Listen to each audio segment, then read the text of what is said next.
Hello, my lovelies, and welcome to episode 69 of the Prosperous Yogini podcast. And this is part two of this little two-part series I'm doing. Last week was confidence in our skill, our ability as a yoga teacher. Where does that come from? How do I get it? How do I develop it? Today, part two is confidence in my ability as a yoga boss, as someone who is running a business. Now, if you had said to me 4 or 5 years ago, how's your yoga business? I think my reaction would have been, I don't have a business, I just teach yoga. And that was in that mindset of, I'm a yoga teacher, and this is what I do. And I realized, for the purposes of the podcast and to do a two-parter, I have separated yoga teacher and yoga boss. But very much like the human body, like we separate all these muscles, what do we know? That it's all interconnected. That the human body in reality is one muscle folded about 600 times. That the separation we have created.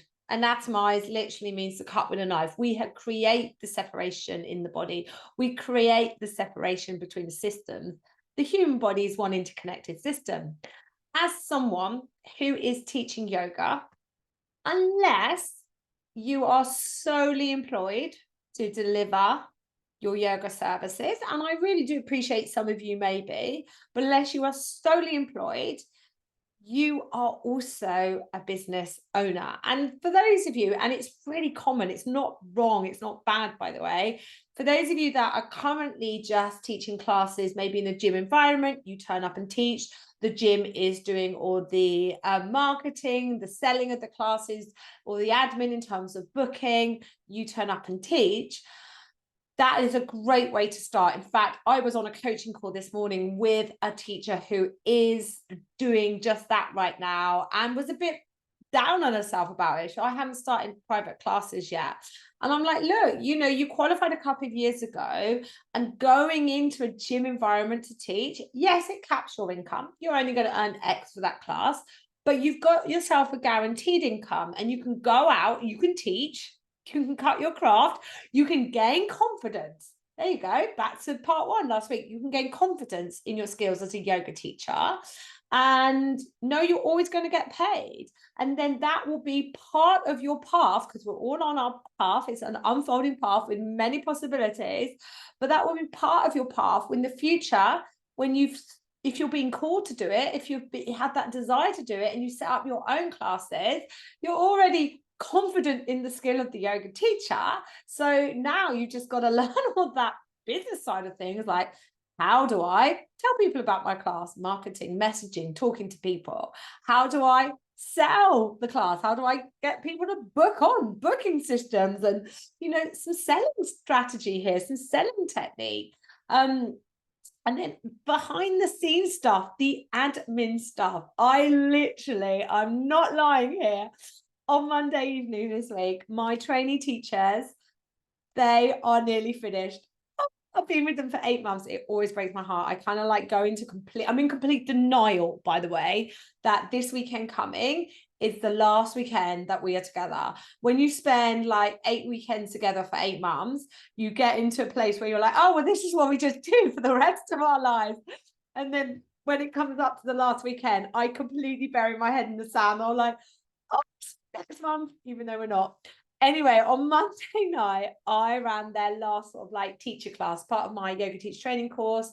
We meet in person or online. If you're thinking of training with me, it's a hybrid course, runs March to October every year. But as we meet, we have these 8 in-person live, you can join online as well, weekend sessions. And then in between that, I do like a live teaching class. And this week's teaching class was called The Boring Stuff That Matters. And I literally covered tax, insurance, GDPR regulations in terms of data. What data are we collecting? Why are we collecting it? How are we looking after it? Risk assessment, admin, like managing your admin, not setting up so many lines of communication. Oh, you can WhatsApp me, you can send me a message on Facebook, you can text me, you can call my landline, you can email me, you can DM me on Instagram, and also I pick up stuff on Twitter. I mean, like, oh my God, who can keep up with all of that? I can't, right? This is business stuff. Like, and one thing I find so common, and I say this with so much love, with the yoga teachers that come into my mentorship program, is particularly if they've been going for a while, they are at their computer for hours with crazy sort of like punishing systems, admin systems, crazy punishing social media marketing schedules. I'm like, well, why are you doing all this stuff? And they're like, well, I thought this was running a business. And I think this is the crux of the problem, that as you know, yoga teachers, we label ourselves as that. I'm a yoga teacher. So when we come across this concept of, oh, well, as part of my role as a yoga teacher, I am going to be self-employed. I might actually even be a limited company if it's so, you know, desired or necessary. And by the way, don't go to mass panic. You do not need to be a limited company. Just a side note, limited company, you do need to be. I will recommend you are a limited company if your turnover is at a certain amount. But like particularly if you're heading towards that VAT registered turnover of 85k, or, you know, it's going to benefit you in terms of your offering. So particularly people with retreats, possibly training schools. I'm completely distracted. I'm looking into limited company at the moment. This is for another day, but don't panic about that. But this is all the business stuff. Like, and I used to just be in complete denial that I was a business owner. And as such, like, I had crazy systems. I was spending hours in admin systems that weren't working for me and resulting in me spending hours on the computer. I was like a hot mess when it came to doing my tax return. At that.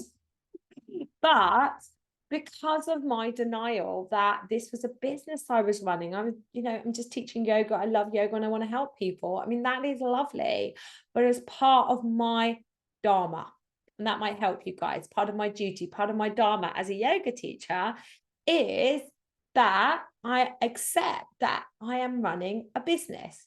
And then when people say, oh, business owner, you're like, well, I'm not a business owner. I'm not ready to be a business owner. I know nothing about running a business. So the other end of the scale, that people I work with, I've got those people that have taken on board that it's a business and then done everything that they've been told they have to do or should do in order to run a business, and are spending hours at their computer. The other end of the spectrum is just this complete sense of overwhelm of everything that you think you should do because you are a business owner and not doing anything. And then they come into my mentorship program and they're like, I'm not doing anything. I know nothing. I'm rubbish at marketing. I don't even know how to sell, and completely like shut down. And actually, they're doing a lot of good stuff and they're not even celebrating that. So I want us to just reframe right now. If you are a yoga teacher and it's 2023, I'm recording this in October 2023, and we are, you know, when I started teaching, I've got to stop doing this, but back in the day, but honestly, I can do this. Back in the day, when I first started teaching, it was revolutionary for a yoga teacher to have a website. So when my teacher training course was really long, 3 years, it was really special. They don't even really exist like this anymore. But I was one of the first people on my yoga teacher training course to have a website. And I remember when I went in and I was like, hey guys, I set a website up with Jim Doe. I mean, people don't even know who these are anymore, probably, because it's like Wix, Squarespace, WordPress at the moment. Because technology is always moving, always shifting. That everyone was like, oh my God, Amy's got a website. You know, I was just thinking, how did I get people to come to my class? Well, you know, I put a flyer up. Was I on Facebook? I can't remember. I don't think I was. I put a flyer up. I told my friends. I asked my friends to tell other people, and people came. And I think, like, we forget, I think, in a digital age, I think, one thing is we forget the boots on the ground, local marketing, talking to people, networking, getting out there, putting your flyers up, going into other local businesses and literally having physical conversations with people. Hey, I'm starting a yoga class. Hey, I'm running a yoga workshop. Would you like to come? Would you like to tell people about it? Right? We forget about that. And then we're focusing all our attention on like Instagram, for example, and nobody lives anywhere near where I'm running my class, and they see it and they think it looks lovely, but they're not coming, right? So this is though, if I've embodied, I'm a yoga boss, I will make better decisions about the places that I am placing my energy in my endeavors. So that's so important, because I've written down, like, stepping into your role as a yoga boss, if I had to like bring it down to three things that what that would look like. Well, that would look like talking to people. And I put in brackets messaging and marketing. So you're really clear, when I talk to people, I'm thinking about who it is I'm talking to. And at first I might talk to everyone because I don't really know who to talk to, right? But I'm going to talk to people because I want people to come to my yoga classes, because I know the benefits that yoga brings to people. I want to get it out there. Plus, I've invested a whole load of time, a whole load of money into training to be a yoga teacher, and a whole load of energy in like, I'm going to do this, that I want it to be a success. So I'm going to just, even though it might be uncomfortable, yeah. And I want you to, through all of this next little bit of this podcast, I want to think about your yoga practice, right? It might be uncomfortable. I might procrastinate and have every reason under the sun why I'm not going to do that today. But I know that the transformation isn't going to come until I start talking to people and telling them about what I do. I mean, like, I have this the other week in my mentorship program, someone's got this lovely postnatal one-to-one package. And I went on her website and I dug around and I found it. I was like, this is great. And I was like, what a great package, what a great offer. And she's like, I haven't sold any. And I was like, well, how many people have you spoken to about this? Like, oh, no one. I was like, well, you should be signposting your pregnant and postnatal women that are coming to your classes. They should know about this one-to-one MOT package. You should be signposting them frequently to them. So talking to people, and like, we're all like, you might be like, oh, Amy, you're really good at talking to people. You've got a podcast, you can chat away. You always go on about how you can talk for Britain. Like, I get that. I get it. But how do I get better at something? By practice, that moment. And I remember those moments where, back in the day, where the only way you could tell people about your yoga classes was to put a flyer up. So I remember standing outside like shops and cafes with like a little knot in my stomach thing, with my flyers in my hand and a little knot in my stomach, thinking, what happens if I go in here and I say, hey, I'm a yoga teacher and starting a class down the road. Would you be willing to take some flyers? Would you be willing to put a flyer in the window? And they say no. And I didn't want them to say no. And I didn't want my beautiful brain to want to deal with that reaction. I remember that. And hand on heart, there were some times where I was just like, oh no, I made an excuse. They definitely won't take it. I don't know. I hadn't asked. But it got easier and easier. And the more no's I got, the easier it got, because I was like, wow, they said no, nobody died. It's obviously not the right place for me to put my flyer up. And for everyone that said no, there were a couple of people that said yes, and people came to my classes. But if I hadn't gone and practiced, hadn't had the experience of failing, people saying no, then I would have never got my flyers up anywhere. So you've got to talk to people. Honoring you and honoring how you want to talk to people, but you have got to tell people that you are a yoga teacher. And you think, well, how hard can that be? And for some people it's really hard, particularly if you've like, it's completely unrelated to your current reality. Like, you've gone off, you're like, I don't know, you're an accountant and you've gone off and you've got this love for yoga and you've gone off and trained, but none of your friends know. Like, that happens, guys. And then you start telling people and friends and family, you worry about friends and family reaction. Look, you get over it by just talking to people, by just having those moments of discomfort. working through them, the transformations out the other side. Now, where do you know this to be true from your yoga practice? I want you to know your yoga practice teaches everything you need to know about being a yoga boss. The next thing you have to do is sell. And it's really, for me, like the whole talking to people, the selling is part of that. So and people are like, wow, I think of selling, I think of Dodgy Dave, the car salesman.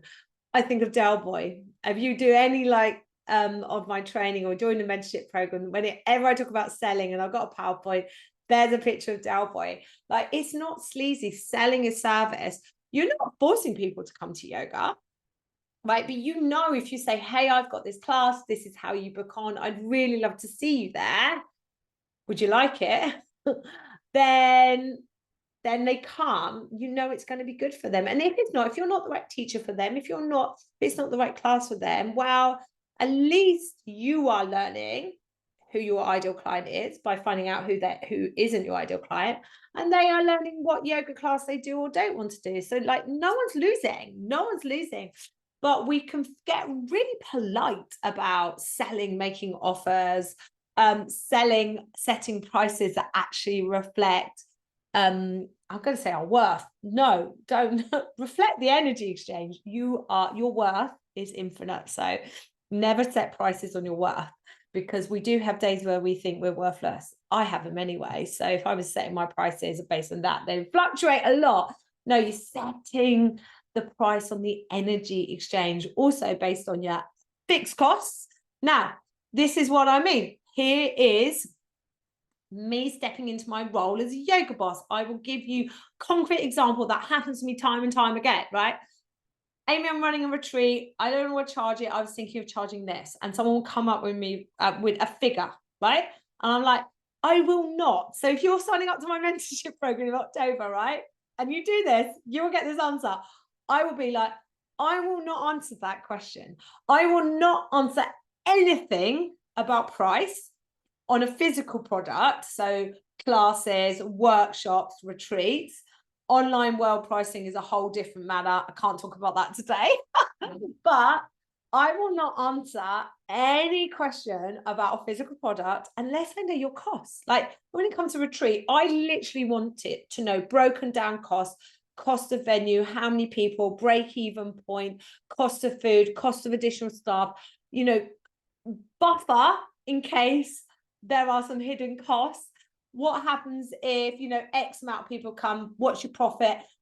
X amount of people come, what would your profit be? I want that at me before I can tell you should charge this or you should charge that. Because I'll tell you why that's so important is when people then come back to me with prices, 9 times out of 10, if not 10 out of 10, it is grossly lower than it should be. Like, I had a lady who, when she came back at me with her costs based on her original price, she was going to make £500 from a weekend retreat. And all right, like, I'm not saying £500 is not a lot of money, but for the energy that she was putting in on a Friday night, all day Saturday, all day Sunday, and the fact that she was going to need to factor in some time to rest at the end of it, I was like, that's just so low. Is it worth you doing that when you think about the energy exchange? Now you see it like this. And she's like, no. And I was like, well, if you put it up by an extra, I think it was like, we only had to go up like an extra 75, £80, and she doubled her money, or she'd over doubled her money. And I was like, well, now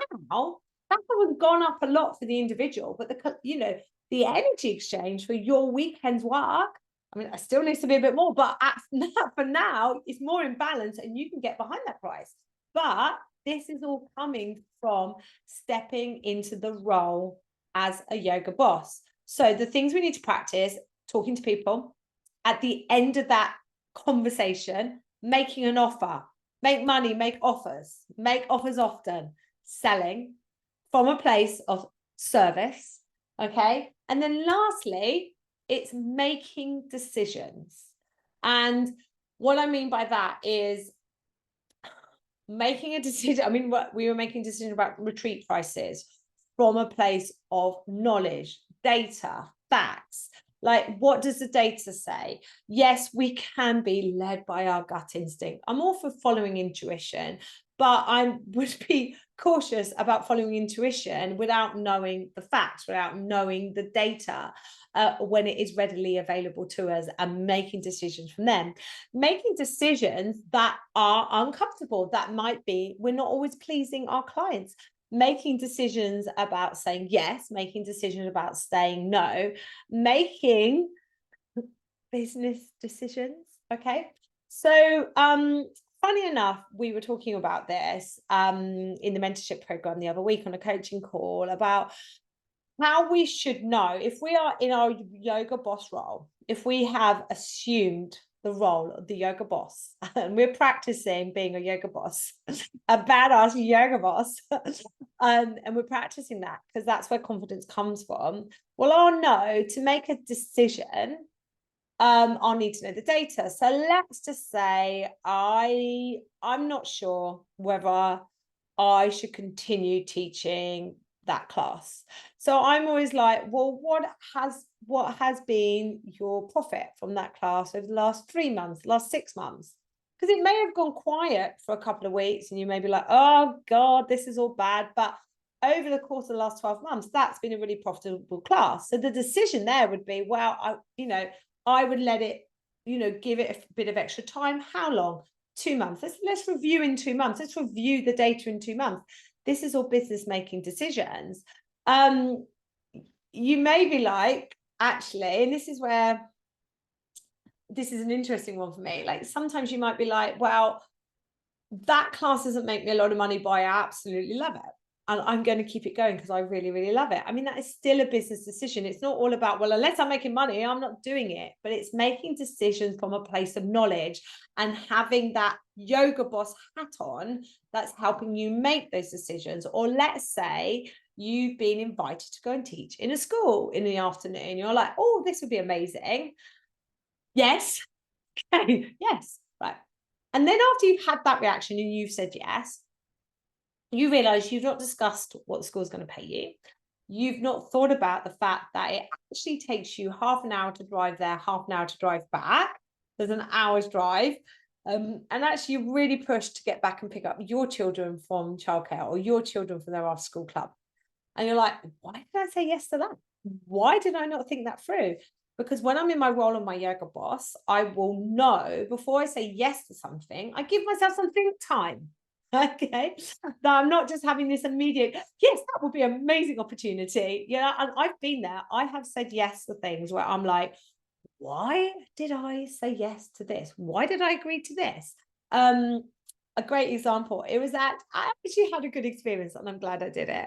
But many, many, many years ago, I went and taught toddler yoga at the Eden Project as part of a big yoga festival. So I live on the North Cornish coast, and the Eden Project is in St Austell on the South Cornish coast, and it's about a 45-minute drive away, right?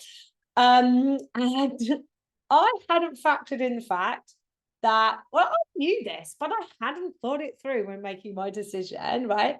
That the Eden Project, if you've ever been, it's brilliant. You have to walk into these domes. There is no quick route in and quick route out to the Eden Project. And like, here I am now with my big mat bag and blocks and my toddler yoga kit. I've got 2 heavy bags, and it's a good 15-minute walk to where I am teaching toddler yoga. I taught toddler yoga and it was lots of fun. It was a lovely experience, right? Nobody in these class lived anywhere near where I was living. So nobody was going to come to class. Yeah, they might have known other mums and so on and so forth. But I was a bit like, and my children at the time were really young and it was on a Sunday. And I was like, I was exhausted. I was very postnatal. I'd left my little baby. It kind of felt like that was fun, but nobody's going to be coming to toddler yoga classes near me. And I was like, why did I say yes to that? Now, the other part of being a yoga boss is reflective. It's a bit like reflective practitioner, yeah? reflecting on, wow, that may have not been the best decision. These are the reasons why, making a mental note of them, and then giving myself space to say yes or no to things in the future based on previous experiences, allowing myself to fail. Okay. So I know none of us, very few of us, train to be a yoga teacher so we can be a business owner. That I get that. That is not why I'm here, my darling. Okay. I train to be a yoga teacher. I teach yoga. I train yoga teachers. I mentor yoga teachers because I'm so passionate about yoga, about ensuring that there's good quality yoga teachers out there, ensuring that the yoga teachers that are out there that happen to be largely female, I know they're not all female, but happen to be largely female, are able to share their gifts with the world and make money. Okay. I've not done any of, there's my why. That's what's driving me right now, right? I'm not doing that, any of that from a place of, I want to be a business owner. That's not the reason why I'm doing this. The byproduct is I am a business owner, and I know that. And I know that confidence and I have practice and continue to practice the skills needed for my business. The problem is there are so many things that you are told, the should-isms of business. You should have a website. You should be on social media. You should have email marketing. And I get, actually, I think for most of us, we should have some, if not all of that, at some point. The problem is we're like, well, I should get that all going all at once. You cannot. And the yoga boss knows that it would be impossible for me to do that all at once. So I look at what's the next best step. I practice making a decision. What's the next best step I can do? I don't have a website. It would be useful for me to have a website. The next thing I do is make a decision. Am I going to build this website myself? Okay. Or am I going to pay someone to do it? If I'm going to pay someone to do it, I go and get some quotes. If I'm going to build it myself, I look at my options available and I take the path of least resistance. Because my first website was totally rubbish. Okay. I had a rubbish website for about 10 plus years. I still had a business.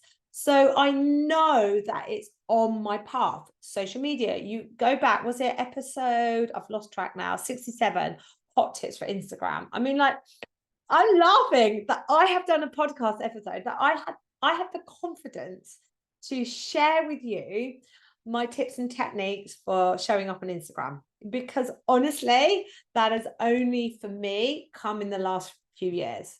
But where had that come from? Where had the confidence in my relationship and my subject knowledge with Instagram come from? Well, it didn't come from not using Instagram. It didn't come from me going, well, I just don't want to be on social media. It's bad. It's rubbish.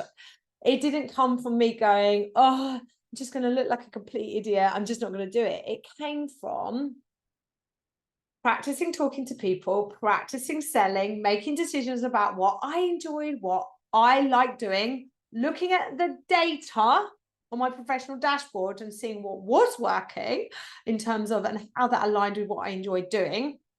And I practice, just like your yoga mat, you roll out your mat and practice. Now, none of this, and you're not going to know where this is going, none of this is easy alone. I could not be the yoga boss that I am today if I had done this completely all by myself. I've done Lucy's Good to Grow for 2 years now. Lucy Sheridan's Good to Grow. I'm going to sign up for it again. For me, it's like ongoing practice that. I am currently a member of the Online Business Collective, and I have Ruth Gilby as my coach, my business coach. That has supported me in growing my business. It's supported me in supporting yoga teachers in growing their business and stepping into the role of that yoga boss. It's a yoga teacher and a yoga boss. You are both those things. The two are interconnected. Confidence in your ability of teaching will filter through to confidence in your ability to show up as a yoga boss. Your confidence in your ability to show up as a yoga boss will filter through into your confidence as you're teaching. They are not separate. And you know where this is going. I can help you right now. if you listen to this podcast before Monday, the 9th of October, you can sign up for the Confident Yogi CEO. This is a 3-part training. Day 1, Monday, the 9th of October, is confidence in your ability as a yoga boss. Day 2 is confidence in your ability as a yoga teacher. And day 3, I will be answering your questions around both teaching and running your yoga business. And I think that as a mentor, like when I think about my messaging to you guys, when I think about talking to you guys about what is it that makes me unique as a mentor, what might be the thing that makes you think, I know Amy can help me, right? Okay, I've been a yoga teacher for 14 years. I've been self-employed, full-time self-employed for about 11 years. I have actually been in training and education for the whole of my career. Like, it's over 22 years. I'm not counting anymore because I don't want to admit how old I am. No, I do. I'm 45. I haven't got a problem with how old I am, but I just can't keep counting that. So I have had a lifetime dedicated to training, to mentoring teachers. And for me, that's what makes me unique. I can help you in your skills as your yoga teacher. I can help you with your planning. I can help you with your sequencing. I can help you with modifications and adjustments. I can help you with verbal cues and language. I can help you with all of that, right? I run training courses, foundation teacher training course, pregnancy, postnatal, and yin yoga training, right? I'm a trainer. I've been a trainer since 2017 in terms of yoga trainer. And I was training in education, school education before that, right? I can also help you with the business side of things. I've been in business for 14 years. I've been making it up for 14 years now. I've pretty much done it all. I've done it all wrong. I've made all the mistakes. I've owned 2 yoga studios. I've been social media resistant. I've taught on retreats. I've run private classes and packages. I've taught in schools. I've taught in nurseries. I've set up my own private classes, training courses, online memberships. I'm exhausting myself. Honestly, pretty much over the last 14 years, I pretty much had a go at it and done it, and I come at you with that head on as well. So I feel like I definitely can say this, that you can come into my mentorship program. Doors to this open on the 12th of October.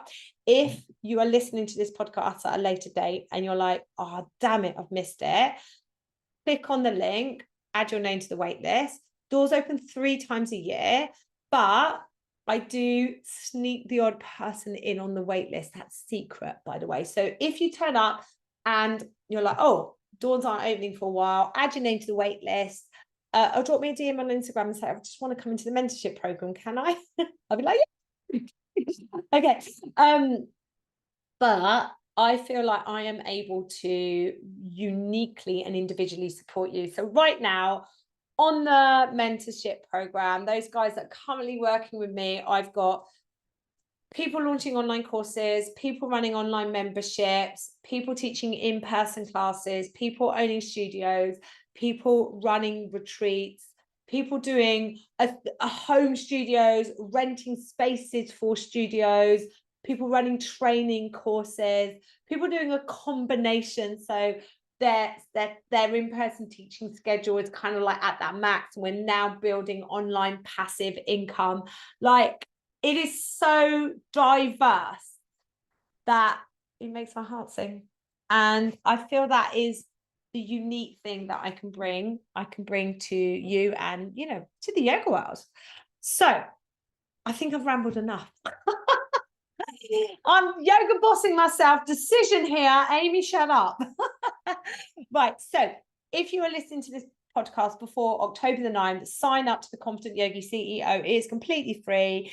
We meet 1 o'clock on the 9th, 10th, and 11th of October for 45 minutes. I'm smiling. I am going to stick to that time frame. Yes, there is a replay. If you're listening to this podcast before, the doors open on 12th of October for about 8 or 10 days. I can't remember when they close, right? Get yourself into this mentorship program. Like, it is, you can come in this time round at the option 1 for only $597. Or if you'd like to work with me more deeply, 1-to-1, option 2, $997. Come in. It is not wildly expensive. the price will go up, because it is incredible value for the transformation you're going to get. Like, it's almost like you cannot afford not to join this mentorship program. You will make your money back many times over the next few years. So, and if you are listening to this podcast and you've missed a Confident Yogi CEO and you're like, I wish I saw that, drop me a message. I'll see what I can do. But go to the mentorship program, add your name to any wait list, or drop me a message and just see when the doors are opening next, see if there's availability for you to come in. And I think that is it for today. So I will say, I will see you next week. And between now and next week, just have those moments. Like, I don't know, like if it needs to be an alter ego, go for it. But have those moments where you are like, I am stepping into this role of a yoga boss because it's my time. That the yoga industry is a multi-billion-dollar industry, and I have as much right as anybody else, any other yoga teacher in the whole entire world, to share my gifts with the world, to help people and make money. And from now on, I am that yoga boss with that yoga boss mindset.